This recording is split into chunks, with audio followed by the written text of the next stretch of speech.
जय हिंद दोस्तों, कैसे हैं आप लोग। तो हम लोग का क्लास चल रहा था एसपीडी सामान्य विज्ञान, रेलवे का एसपीडी सामान्य विज्ञान का मॉडल सेट चल रहा था, जो हम लोग अभी तक लगभग 6 क्लास हो गया है। 6 क्लास में 7 क्लास हो गया है। 7 क्लास में हम लोग 39 मॉडल सेट तक कवर कर चुके हैं। आज हम शुरू करेंगे हम लोग 40 model set, 40 number model set, और 6 डेली करते हैं तो 40, और इधर 5 45 नंबर तक आज कर लेंगे। चलिए हम लोग शुरू करेंगे।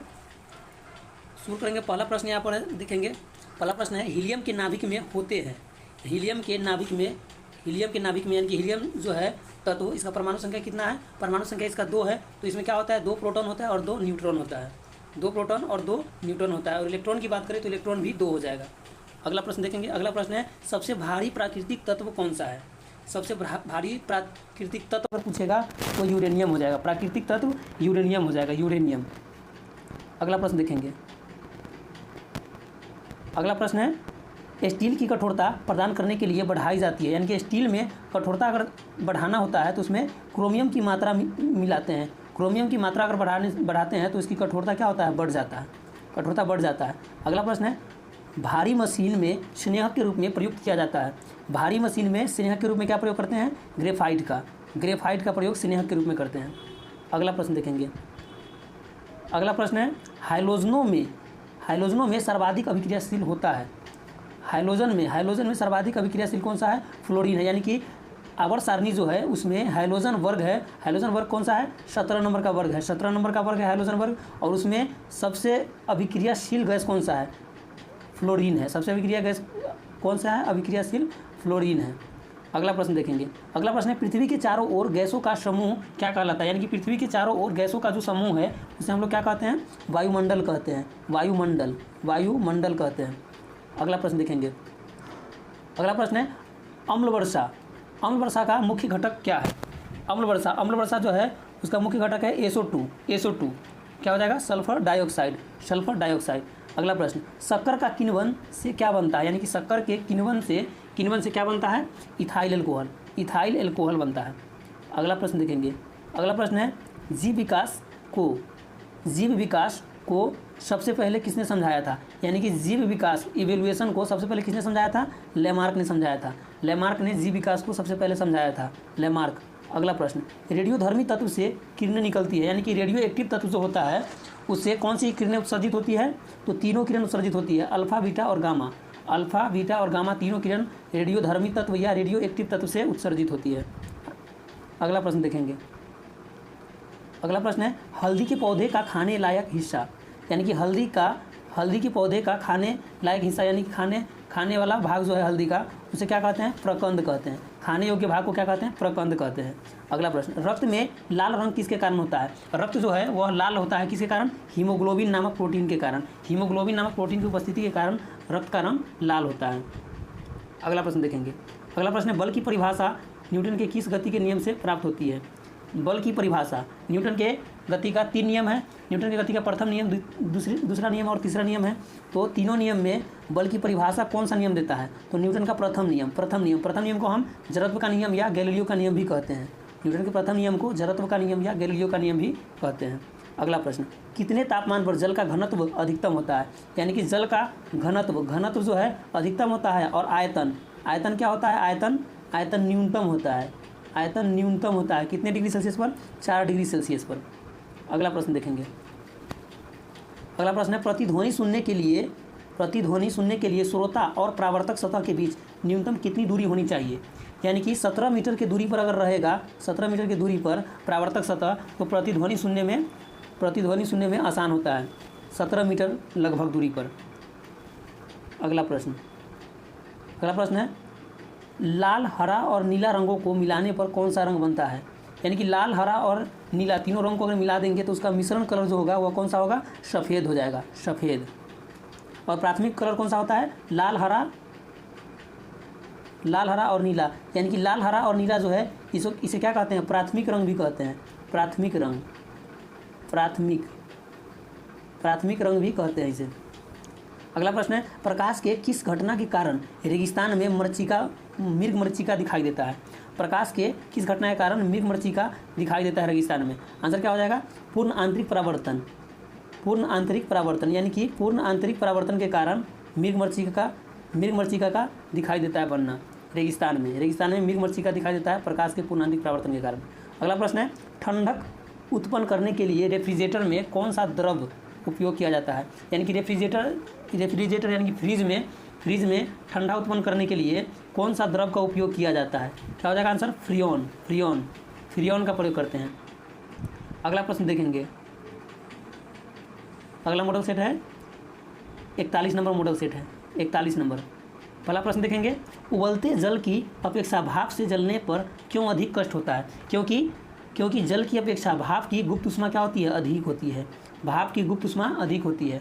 जल की अपेक्षा भाप की गुप्त ऊष्मा जो होती है, गुप्त ऊष्मा क्या होती है? अधिक होती है। इसी कारण उबले हुए जल से ज़्यादा भाप से जलन होती है। अगला प्रश्न देखेंगे, अगला प्रश्न है, रॉकेट का आकाश में उड़ान भरना किस सिद्धांत पर कार्य करता है? तो रॉकेट जो उड़ता है वह रेखीय संवेग संरक्षण के सिद्धांत पर कार्य करता है। अगला प्रश्न, एक चंद्र दिवस पृथ्वी के लगभग कितने दिनों के बराबर होता है? यानी कि एक चंद्र दिवस जो होता है पृथ्वी के लगभग 28 दिनों के बराबर होता है। पृथ्वी पर के 28 दिनों के बराबर होता है एक चंद्र दिवस, 28 दिनों के बराबर। अगला प्रश्न, परम शून्य ताप का मान कितना होता है? परम शून्य ताप का मान कितना होता है? -273 डिग्री सेल्सियस। अगला प्रश्न है, जब लिफ्ट की डोरी टूट जाती है तो वह मुक्त पिंड की भांति नीचे गिरती है। इस स्थिति में लिफ्ट में स्थित वस्तु के भार पर क्या प्रभाव पड़ेगा? तो इसका भार क्या हो जाएगा? इसका भार शून्य हो जाएगा। क्या हो जाएगा? शून्य हो जाएगा। इसका भार शून्य हो जाता है। अगला प्रश्न, पृथ्वी अपनी वर्तमान कोणीय चाल से कितनी गुनी अधिक चाल से घूमने लगे ताकि भूमध्य रेखा पर रखी वस्तु का भार शून्य हो जाए? तो पृथ्वी अपनी वर्तमान कोणीय चाल, यानी कि पृथ्वी का जो वर्तमान कोणीय चाल है उससे 17 गुनी अधिक चाल से घूमने पर भूमध्य रेखा पर रखी वस्तु का भार क्या हो जाएगा? वस्तु का भार शून्य हो जाएगा। यानी कि पृथ्वी के कोणीय चाल जो है उससे 17 गुना अधिक चाल से चलने पर भूमध्य रेखा पर रखी वस्तु का भार जो है वह क्या हो जाएगा? शून्य हो जाएगा। अगला प्रश्न है, खाना पकाने में प्रयुक्त होने वाली हीटर का तार बना होता है, यानी कि हीटर का जो तार बना होता है वो किसका बना होता है? नाइक्रोम का। क्या हो जाएगा आंसर? नाइक्रोम हो जाएगा। अगला प्रश्न है, प्रकाश वर्ष दूरी का मात्रक होता है। एक प्रकाश वर्ष का मान कितना होता है? तो एक प्रकाश वर्ष का मात्रक कितना होता है? एक प्रकाश वर्ष बराबर कितना होता है? 9.46 गुना 10 के पावर 15 मीटर। और अगर यहाँ किलोमीटर अगर रहेगा तो क्या हो जाएगा? 9.46 गुना 10 के पावर 12 किलोमीटर हो जाएगा, 12 किलोमीटर। अगला प्रश्न, अपेक्षिक आर्द्रता किस यंत्र के द्वारा मापा जाता है? अपेक्षिक आर्द्रता की अगर बात करें तो हाइग्रोमीटर। और यहाँ अगर घनत्व की बात करें, घनत्व यानी कि डेनिसिटी, तो क्या हो जाएगा? हाइड्रो हो जाएगा, ड्रो हो जाएगा। यहाँ पर क्या हो जाएगा? ग्रो की जगह पर ड्रो हो जाएगा, हाइड्रोमीटर हो जाएगा, ग्रो की जगह पर ड्रो हो जाएगा। अगला प्रश्न है, पृथ्वी तल से पलायन वेग का मान कितना होता है? यानी कि पृथ्वी के तल से पलायन वेग का मान कितना होता है? 11.2 किलोमीटर प्रति सेकेंड। 11.2 किलोमीटर प्रति सेकेंड होता है पृथ्वी पर से पलायन वेग का मान। अगला प्रश्न है, फ़ारेनहाइट पैमाना में हिमांक बिंदु एवं भाप बिंदु कितनी होती है? हिमांक बिंदु यानी कि जमने का तापक्रम, और यहाँ पर क्या है? भाप बिंदु यानी कि बॉयल होने का यानी कि उबलने का पॉइंट कितना हो जाएगा? 32 फ़ारेनहाइट, यानी कि 0 डिग्री सेल्सियस होता है। सेल्सियस में 0 डिग्री सेल्सियस होता है और 100 डिग्री सेल्सियस होता है। क्वथनांक 100 डिग्री सेल्सियस होता है। तो इसमें क्या हो जाएगा? फ़ारेनहाइट में 32 डिग्री फ़ारेनहाइट हो जाएगा और 100 का 212 फ़ारेनहाइट हो जाएगा, 212 फ़ारेनहाइट।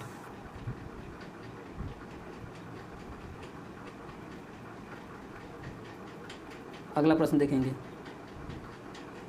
अगला प्रश्न है, दूध की शुद्धता किस यंत्र के द्वारा मापी जाती है? तो दूध की शुद्धता जो हम लोग मापते हैं वो किस में मापते हैं? लैक्टोमीटर में मापते हैं। अगला प्रश्न, किस वैज्ञानिक के कारण से डिटर्जेंट में कपड़े अच्छी तरह से धुल जाते हैं? यानी किस वैज्ञानिक के कारण से डिटर्जेंट में कपड़े अच्छे तरह से धुल जाते हैं? किस वैज्ञानिक कारण से, क्या है? किस वैज्ञानिक कारण से डिटर्जेंट में कपड़े अच्छी तरह से धुल जाते हैं? तो इसमें वैज्ञानिक कारण क्या है? पृष्ठ तनाव है, पृष्ठ तनाव के कारण, यानी पृष्ठ तनाव कम हो जाने के कारण कपड़े जो है डिटर्जेंट में अच्छे से धुल जाते हैं, पृष्ठ तनाव कम हो जाने के कारण। अगला प्रश्न है, कितने हर्ट्ज तक की अनुभूति मानव अपने कानों द्वारा अनुभव कर सकता है? तो यानी कि मानव जो है वह श्रव्य ध्वनि तरंग सुनता है, श्रव्य ध्वनि तरंग, श्रव्य ध्वनि तरंग सुनता है, श्रव्य ध्वनि तरंग, और उसका जो आवृत्ति होता है वो कितना रेंज में होता है, तो 20 हर्ट्ज से 20,000 हर्ट्ज होता है, 20 से 20,000 होता है। और अपश्रव्य की बात करें तो 20 हर्ट्ज से कम होता है, और प्राश्रव्य की बात करें तो 20,000 हर्ट्ज से अधिक होता है। अगला प्रश्न, किस विद्युत चुम्बकीय तरंग की वेधन क्षमता सबसे ज़्यादा होती है? किस विद्युत चुम्बकीय तरंग की वेधन क्षमता सबसे ज़्यादा होती है? तो गामा किरण, गामा किरण की वेधन क्षमता जो है, वेधन क्षमता सबसे अधिक होती है। अगला प्रश्न 42 नंबर मॉडल से देखते हैं। 42 नंबर में है पहला प्रश्न है किस कारण से वायुयान में बैठे यात्री के फाउंटेन पेन से स्याही रिस जाती है? तो वायुमंडलीय दाब में कमी होने के कारण, यानी कि वायुयान जब ऊपर जाती है, वायुमंडल में जब ऊपर जाती है तो वायुमंडलीय दाब क्या होता है, घट जाता है, जिसके कारण फाउंटेन पेन जो है, फाउंटेन पेन हुआ उसका स्याही जो है रिस जाता है। अगला प्रश्न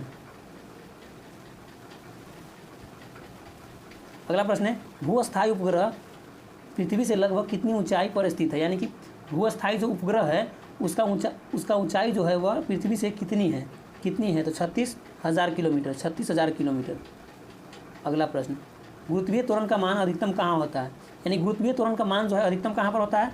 अधिकतम होता है पृथ्वी के ध्रुव पर, और न्यूनतम की बात करें तो क्या हो जाएगा, विषुवत रेखा पर हो जाएगा। न्यूनतम हो जाएगा विषुवत रेखा पर, और न्यूनतम विषुवत रेखा पर हो जाएगा। और शून्य कहाँ पर हो जाएगा? शून्य कहाँ पर हो जाएगा? तो केंद्र में हो जाएगा शून्य, पृथ्वी के केंद्र में शून्य हो जाएगा।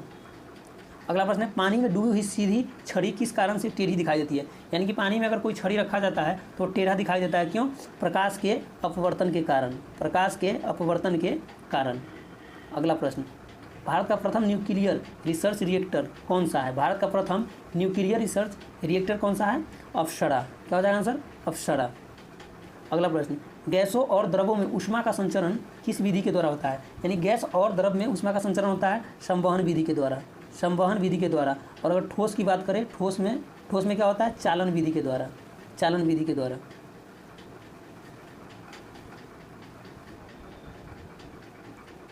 अगला प्रश्न है, सूर्य के प्रकाश को पृथ्वी तक आने में कितना समय लगता है? यानी कि सूर्य का प्रकाश जो पृथ्वी पर आता है उसमें कितना समय में दूरी तय करता है? तो 8 मिनट 20 सेकेंड में, 8 मिनट 20 सेकेंड में। अगला प्रश्न है, किस रंग के प्रकाश का प्रकीर्णन सबसे अधिक होता है? तो प्रकाश का प्रकीर्णन जो है, प्रकीर्णन सबसे अधिक होता है, प्रकीर्णन यानी प्रकीर्णित हो जाती है बैगनी, बैगनी का प्रकीर्णन सबसे अधिक होता है। और सबसे कम किसका होता है? लाल का, सबसे कम किसका होता है? लाल का प्रकीर्णन होता है। अगला प्रश्न, चिड़िया का आकाश में उड़ना न्यूटन के किस नियम को प्रतिपादित करता है? यानी कि चिड़िया जो है आकाश में उड़ता है तो न्यूटन गति के किस नियम को प्रतिपादित करता है? आंसर क्या हो जाएगा? तीसरा नियम। न्यूटन की गति के तीसरा नियम के सिद्धांत पर चिड़िया जो है आकाश में उड़ती है। अगला प्रश्न है, पनडुब्बी में पानी के अंदर से बाहर की वस्तुओं को देखने के लिए किस यंत्र का प्रयोग करते हैं? यानी कि पनडुब्बी में पानी के अंदर से बाहर की वस्तु को देखने के लिए किस यंत्र का प्रयोग करते हैं? क्या हो जाएगा आंसर? पेरिस्कोप का प्रयोग करते हैं। और इसमें दर्पण जो लगा होता है वो कौन सा दर्पण लगा होता है? समतल दर्पण लगा होता है, समतल दर्पण। अगला प्रश्न देखेंगे। अगला प्रश्न है, अवतल लेंस के द्वारा वस्तु का प्रतिबिंब किस प्रकार का बनता है? तो अवतल लेंस के द्वारा वस्तु का जो प्रतिबिंब बनता है वस्तु से छोटा और सीधा बनता है, और क्या होता है? काल्पनिक बनता है, काल्पनिक, या इसे आभासी भी कह सकते हैं, आभासी प्रतिबिंब बनता है। अगला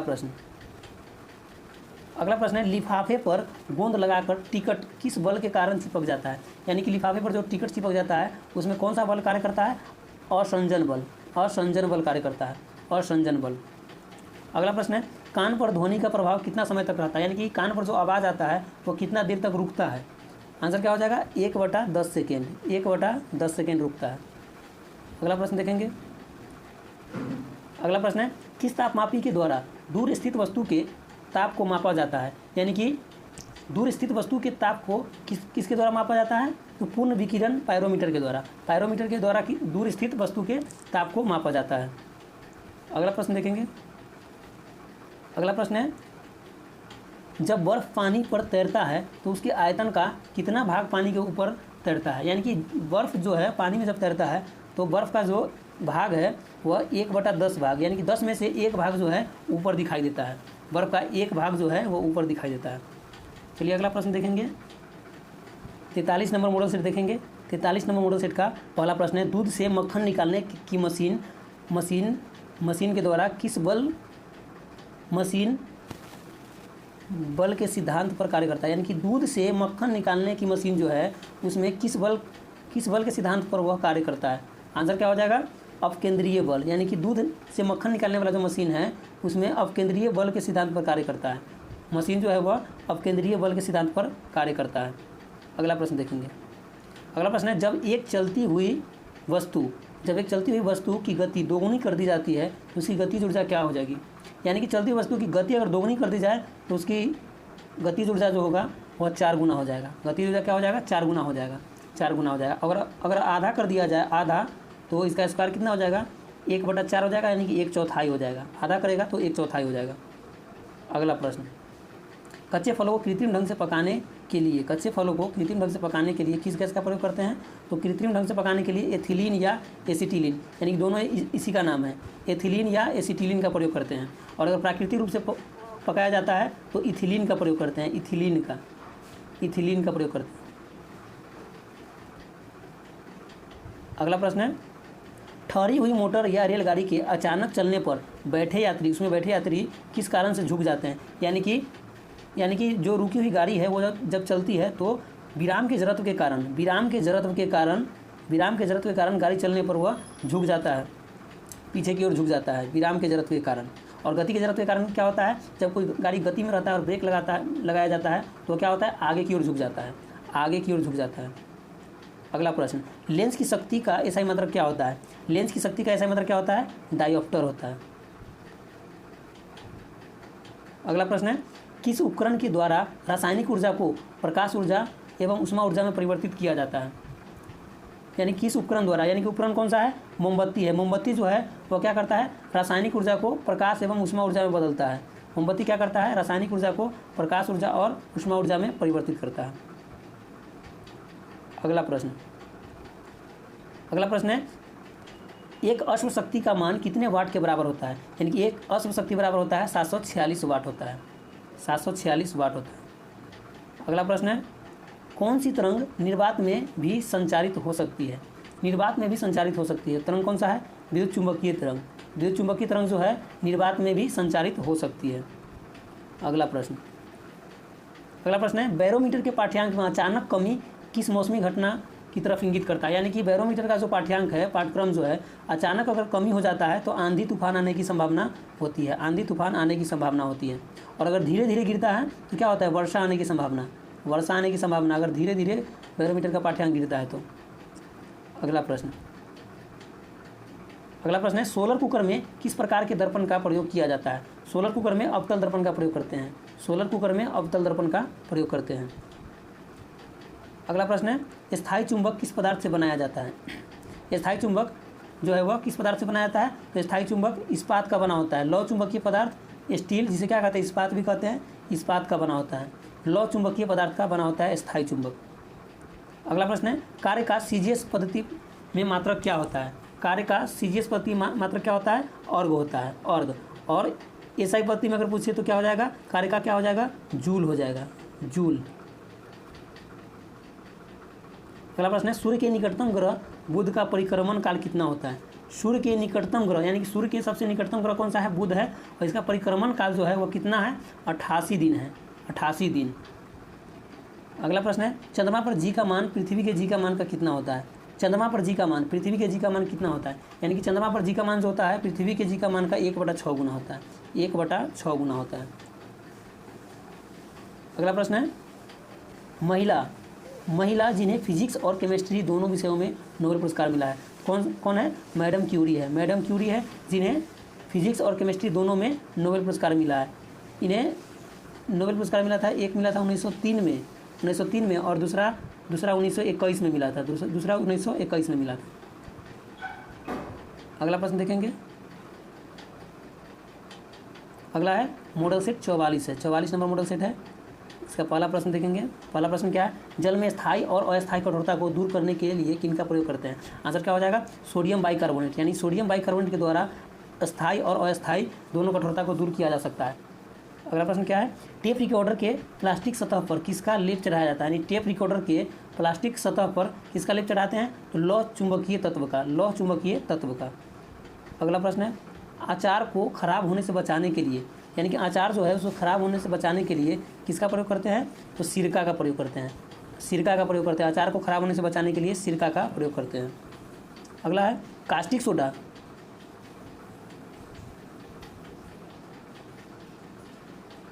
कास्टिक सोडा का रासायनिक नाम क्या है? कास्टिक सोडा का रासायनिक नाम क्या है? Sodium hydroxide, sodium hydroxide. Caustic soda का रासायनिक नाम क्या है? Sodium hydroxide. अगला प्रश्न है, दीमक मारने वाली दवा में किस रसायन का प्रयोग किया जाता है? दीमक मारने वाली दवा में BHC, BHC यानी कि बेंजीन हेक्साक्लोराइड, BHC यानी कि बेंजीन हेक्साक्लोराइड का प्रयोग करते हैं दीमक मारने वाली दवा में। अगला प्रश्न है, किन्हें लाल द्रव के नाम उपनाम से जाना जाता है? यानी कि लाल द्रव के उपनाम से जाना जाता है पोटेशियम परमैंगनेट को, पोटेशियम परमैंगनेट को लाल द्रव के उपनाम से जाना जाता है। अगला प्रश्न है, भोपाल गैस त्रासदी में कौन सी गैस का रिसाव हुआ था? तो MIC, MIC यानी कि methyl isocyanate, MIC methyl isocyanate कब हुआ था? तो 1984 में हुआ था, 1984 में। अगला प्रश्न है, हीरा की कठोरता का क्या कारण है? यानी कि हीरा जो है वह कठोर होता है चतुष्फलकीय संरचना के कारण, हीरा जो है वह कठोर होता है चतुष्फलकीय संरचना के कारण। अगला प्रश्न है, सर्वाधिक नाइट्रोजन किस में पाया जाता है? नाइट्रोजन सर्वाधिक होता है यूरिया में, यूरिया में नाइट्रोजन की प्रतिशत सर्वाधिक होती है। अगला प्रश्न है, किस गैस को भविष्य का ईंधन कहा जाता है? तो भविष्य का ईंधन हाइड्रोजन को कहा जाता है, हाइड्रोजन को भविष्य का ईंधन कहा जाता है। अगला प्रश्न है, सोना को कठोर बनाने के लिए इसमें कौन सा धातु मिलाया जाता है? यानी कि सोना को कठोर बनाने के लिए इसमें तांबा का प्रयोग करते हैं, और तांबा का प्रयोग करके ही सोने का क्या बनता है? आभूषण बनाया जाता है, आभूषण बनाया जाता है, क्योंकि शुद्ध सोने से आभूषण तैयार नहीं हो सकता है। अगला प्रश्न देखेंगे, कृत्रिम वर्षा कराने के लिए किस रसायन का प्रयोग करते हैं? यानी कृत्रिम वर्षा जो कराते हैं उसमें किस रसायन का प्रयोग करते हैं? आंसर क्या हो जाएगा? सिल्वर आयोडाइड का, सिल्वर आयोडाइड का। और अम्ल वर्षा की अगर बात करें तो क्या हो जाएगा? सल्फर डाइऑक्साइड का हो जाएगा, अम्ल वर्षा में सल्फर डाइऑक्साइड का हो जाएगा। अगला प्रश्न देखेंगे, अगला प्रश्न है, कच्चे तेल से शुद्ध पेट्रोल, डीजल, मिट्टी तेल, कोलतार किस विधि के द्वारा अलग करते हैं? यानी कि आंशिक आसवन विधि के द्वारा, आंशिक आसवन विधि के द्वारा कच्चे तेल से पेट्रोल, डीजल, मिट्टी तेल और कोलतार ये सबको अलग किया जाता है। अगला प्रश्न देखेंगे, अगला प्रश्न है, तेल चित्रों में रंगों को उभारने के लिए किस रसायन का प्रयोग करते हैं? यानी कि ऑयल पेंटिंग जो होता है, तेल चित्र जो होता है उसमें रंगों को उभारने के लिए किस रसायन का प्रयोग करते हैं? क्या हो जाएगा? Hydrogen peroxide, hydrogen peroxide, hydrogen peroxide का प्रयोग करते हैं। अगला प्रश्न है, कृत्रिम सांस के लिए प्रयुक्त सिलेंडरों में किसका मिश्रण होता है? यानी कृत्रिम सांस जो लेते हैं तो उस सिलेंडर में कौन से गैस का मिश्रण होता है? ऑक्सीजन और हीलियम का मिश्रण होता है, ऑक्सीजन और हीलियम। अगला प्रश्न है, कौन सा अम्ल पेट में जीवाणुओं को नाश करता है? पेट में जीवाणुओं को नाश करता है कौन सा अम्ल? हाइड्रोक्लोरिक अम्ल, HCl, हाइड्रोक्लोरिक अम्ल। अगला प्रश्न देखेंगे, यह आज क्लास का लास्ट मॉडल सेट है, 45 नंबर मॉडल सेट है, 45 नंबर। पहला प्रश्न देखेंगे 45 नंबर मॉडल सेट का, क्या है? द्रव अवस्था में पाया जाने वाला एकमात्र अधातु कौन सा है? एकमात्र धातु कौन सा है? ब्रोमीन है, ब्रोमीन एकमात्र अधातु है जो द्रव अवस्था में पाया जाता है। अगला प्रश्न है, DDT का पूरा नाम क्या होता है? DDT का पूरा नाम क्या होता है? Dichloro diphenyl trichloro ethane, dichloro diphenyl trichloro ethane होता है। अगला प्रश्न है, खाद्य पदार्थों के संरक्षण में कौन सा अम्ल प्रयोग करते हैं? खाद्य पदार्थ के संरक्षण में बेंजोइक अम्ल का प्रयोग होता है, बेंजोइक अम्ल का। अगला प्रश्न है, सोडियम धातु को किस में संरक्षित किया जाता है? सोडियम को मिट्टी के तेल में डुबा कर रखा जाता है, मिट्टी के तेल में डुबा कर रखा जाता है, नहीं तो यह सोडियम जो है ऑक्सीजन से अभिक्रिया करके जलने लगता है।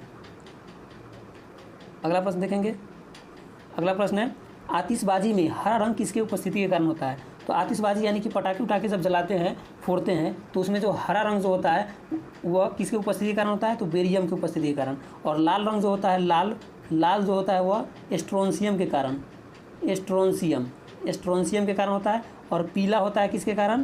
पीला होता है सोडियम के कारण, Na, सोडियम के कारण होता है। अगला है, प्रयोगशाला में बनाया गया पहला कार्बनिक पदार्थ कौन सा है? प्रयोगशाला में बनाया गया पहला कार्बनिक पदार्थ कौन सा है? यूरिया है।